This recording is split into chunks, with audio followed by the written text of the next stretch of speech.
first got the farm, when my granddad got it, he was a farm worker, and then there were two farms on the estate that came up to be letted, and he took this one. That would be, I would imagine it was in the 1940s. And it stayed in the family ever since? We've had it in the family ever since. So it passed down from your grandfather to my father, and then to me. When you pass it down, who will you pass it down to, do you think? Well, it all depends if any of my children want to carry on. They don't actually work on the farm now, so it's a question whether, when I retire, we may give the tenancy up.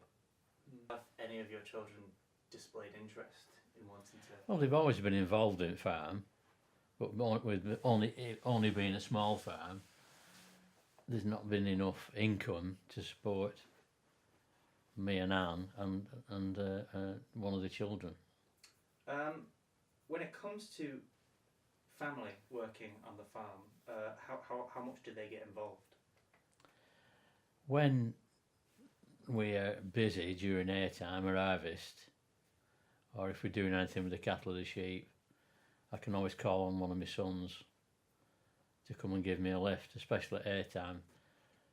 My daughter and her daughters come and help, so it's all hands on deck and get as much help as we can when we're dealing with hay and straw, especially small bales, which aren't as mechanised as large round bales. And the grandchildren help, of course. Oh yeah, they have to.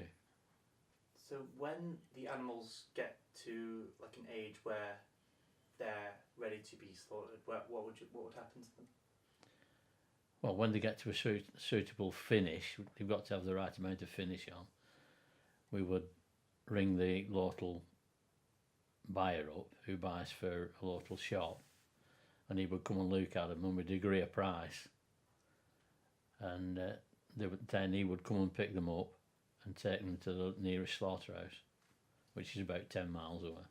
So you'd say it's mostly a meat farm, would you? Yeah, well, we do produce cereals, some of which we sell and some of which we use to feed the livestock.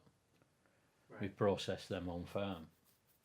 Changing the farm to a dairy farm would be, with tenants, we haven't got the buildings, the cost would be prohibitive. And dairy farms are getting bigger and bigger all the time. So the smaller dairy producers are one a week going out to the industry.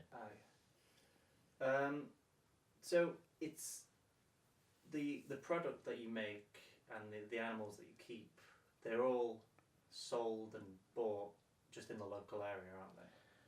We try to buy cattle and sheep locally, but especially the cattle come from about 5 miles away at Martinmere, where there's a well-known wildlife sanctuary, and they use the longhorn cattle to keep the turf closely cropped, so for nesting wading birds.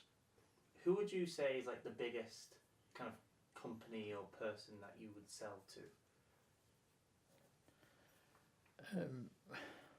Well, if we took any livestock to an auction, then you've no control over where they go. They could go to Tesco's or anywhere, any supermarket.